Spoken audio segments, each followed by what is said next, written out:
Tabitha with my fourth installment of Theater Careers, a video series I'm doing in my channel where I interview different professionals in the theater education community. Today I will be showing you my video of me interviewing my friend Jess, who I met at NYU. She was in my educational theater grad program with me, and she's a super talented performer and wonderful teacher. And we talk about how her job has changed during the pandemic. She's a New York City elementary theater teacher, and she gives some great advice for teachers and prospective theater educators. So I hope you enjoy this video. So hi, I am here with Jessica, who is an elementary drama teacher just like me, but she is an elementary drama teacher in New York City, which is super cool. And I met her going to grad school at NYU, just how I met all my favorite people. So welcome, Jessica. Thank you so much for being here. Yes, well, thank you so much for having me. The first question, which isn't a question, is if you could just explain what your job is. So, at my school, I'm a kindergarten through fifth grade theater teacher, and I love it so much. My principal is very supportive of the arts, so she has scheduled me primarily with third, fourth, and fifth graders, and I have a few kindergarten classes, and then no second or first grade classes this year, but sometimes I do have first and second grade classes. It just depends. But I also get to have enrichments, which is really cool, and a lot of theater teachers do not get to have, especially right now during pandemic times. So my principal gave me a period where I have third grade enrichment, and then I also have another period with fourth grade enrichment and another period with fifth grade enrichment. So everyone from that entire grade is they can come to our Zoom, and it's really cool because I also teach two different kinds of populations. I have a Hispanic population and a Chinese population for the majority of my school, and so they get to like connect and they get to know each other, people that they normally might not even have the opportunity to talk to at school. So it's been really cool, not only teaching them theater, but just like connecting them. And my school's also really big with social emotional learning, and so we believe that theater is such a tool in social emotional learning because it's kind of what we do anyway. We are relating real life to and how we feel to like characters and actors and their emotions. And so anyway, it's really cool. So I teach all kinds of classes. And if you could just walk us through how you got to where you are now.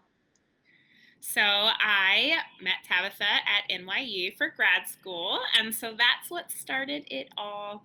I'm originally from the New Orleans, Louisiana area, so I came up to New York for grad school and came up initially to get a master's in colleges and communities, but educational theater. But I quickly realized that I really just wanted to teach full time, so I changed my certification. So I was certified to teach kindergarten through 12th grade through the grad program at NYU. And after that, I was ready to go to stay in New York and teach theater. So I actually was working at a summer camp that Tabitha also told me about. This summer, I finished grad school, and then I got a call from another NYU friend who said she had just had an interview at this awesome school in Brooklyn, and she knew I was still looking for a full-time teaching position, so would I be interested? And I was like, yes, please. And so I actually drove from New Hampshire one morning for an interview at this school in Sunset Park, Brooklyn. Drove in, had the interview. They offered me the job. I said, let me think about it. But really, in my head, I was saying yes. So then I drove back to New Hampshire and called them a little later and said, yes, I would like to accept. So that was 4 years ago. And I've been at this school ever since. And I love it. I love my administration. I love my students. And so I'm very, very, very happy about that. That must have been a weird car ride, like both of those car rides. I'm just trying to imagine like putting yourself in that headspace for that amount of time just in a car. hours, 5, 6 hours both ways. So it Oh was, gosh. but I had a lot of time to think. So Yeah, definitely. And that's a good friend. Like, did she know she didn't want that job? she did. So she told me yes. She goes, I'm gonna take a job at this other middle school. Mm. But I thought, you might want to do elementary. And I was like, yes. So it just worked out for both of us. And they offered you the job right there on the spot? They did. Oh, that's so cool.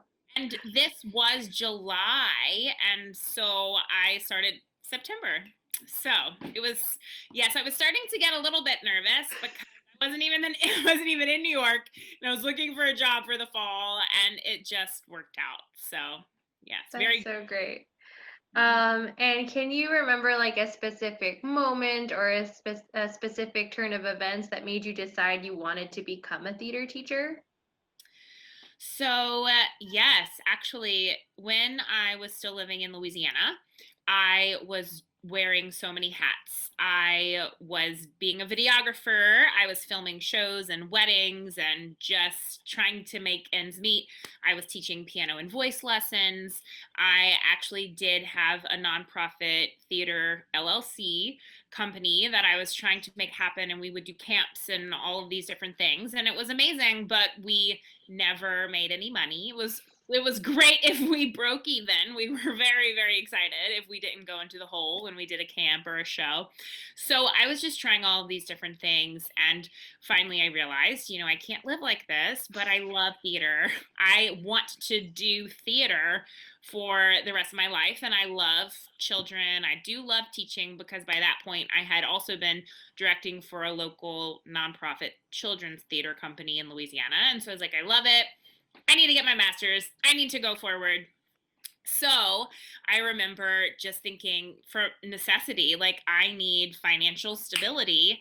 And this is how I can. This is how I can teach. I can live and still be an artist and be a teacher and still enjoy everything that I'm doing and still feel like I'm not actually working. Of course, I'm working, but feel like I really have a passion about what I'm doing and I can love my job and my life at the same time and live.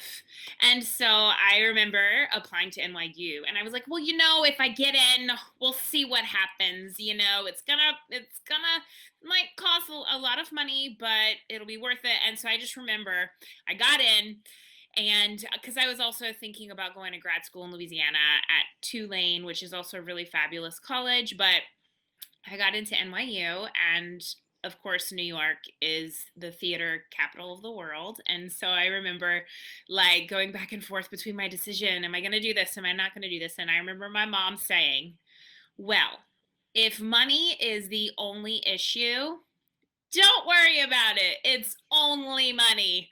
And so I was like, you're right, Mom. It's only money. And so I chose to do it. And I chose to come to New York and to come to NYU. And I do not regret this decision. It was the best decision that I could have ever made for my life. So, That's not something you hear a lot of parents say. thank you, Mom. That's really cool. And on a not so happy note, how has the pandemic affected your current job? So, thankfully, I am one of the few theater teachers in New York City who are still teaching theater. I know a lot of my friends are teaching math or kindergarten or ELA or different subject areas that they are not specifically certified in. So I'm still teaching theater. I am teaching the hybrid model though. So I have some remote classes, which I'm doing all Zoom classes for my remote classes instead of posting asynchronous work. I've just been having lots of synchronous Zoom classes, which have been going really well. So I really have found that I can still keep a structure of my theater class. And of course, I've had these students for a few years, most of them. So they know, excuse me, my routines. They know how I outline my lesson. Like we start with agreements. then we go into our warm-ups, which they know, and they even still can lead on Zoom, and it's just been really great. And with my some of my fourth and fifth grade classes, we've been working towards theater performance projects. So I gave them a choice. It's been a really amazing collaborative effort for us because I would never have tried to do this in school, but because I'm thinking about video projects, what can I do? So we're doing this really amazing collaborative effort where I give them the choice. We're either creating a class music video, a PSA, or bringing scenes to life, or bringing a book to life. And so it just happened that I had examples from last year that I had filmed with the student council. So we're going through the process. They're choosing everything we're doing as a class along the way. So I can't wait to see the end result of these amazing projects. But my in-person classes have been rather difficult, actually, because teaching with a mask, and I tried the face shield, but it was very difficult to keep the face shield and the mask on. So I kind of just started doing the mask. But also, I have a lot of instructional lunches, which means that I'm trying to teach theater while they're eating. So I've had to try to come to terms with what I'm going to do with them, and I've tried a few different things. We've turned some of the classes into dinner theaters, so I'm just letting them, like, we're watching a show or something and talking about it. Of course, I have to be like, don't talk with food in your mouth. So that's been really difficult for me to kind of navigate and find some kind of rhythm with, especially instructional lunches. Also, just the in-person classes are very small, and I found that a lot of students just kind of sit and stare at you, and it's a lot harder to get them really engaged. So Oh wow. I haven't heard of that, instructional lunches. That's interesting. yeah. If you could have a message to other theater teachers during this time, what would it be? Just breathe. Don't give up. Do your best, and it will all fall into place. And even if right now you are not doing what you want to be doing, this is only for a season. So just don't give up hope, and it'll work out. And do you have a message to people who are thinking about becoming drama teachers? I think that being a drama teacher is the best job in the whole world, especially for artists. I think it's extremely rewarding. And I think that really being able to birth a passion in students that you have for yourself, there's something very special about that, more so I believe even than just teaching them math. Of course, I'm not a math teacher, I'm a theater teacher, but I I think that seriously being a theater teacher is the best job in the world. And especially for artists, because I think artists bring a different take on lessons that they might create, because we don't have a curriculum. We create our own curriculum, and other content areas they share. Of course, theater teachers also share some lessons, but for the most part, we have such creative freedom.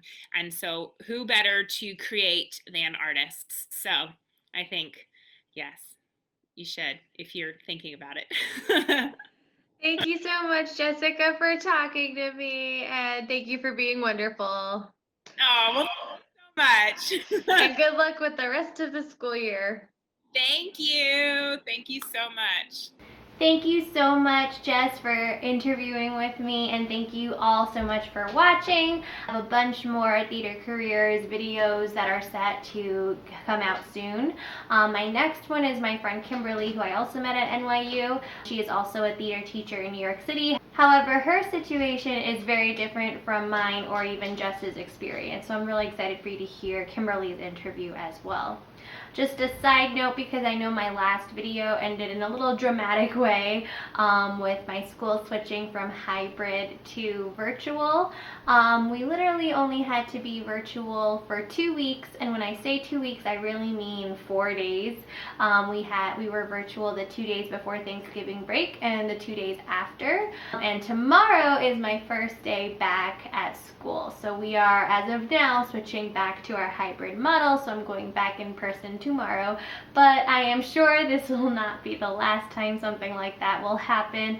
It just all happened so quick, and I was so overwhelmed that I did not vlog. But it was, like I said, it was only 4 days. Thanks so much for watching. Have a wonderful day. Bye.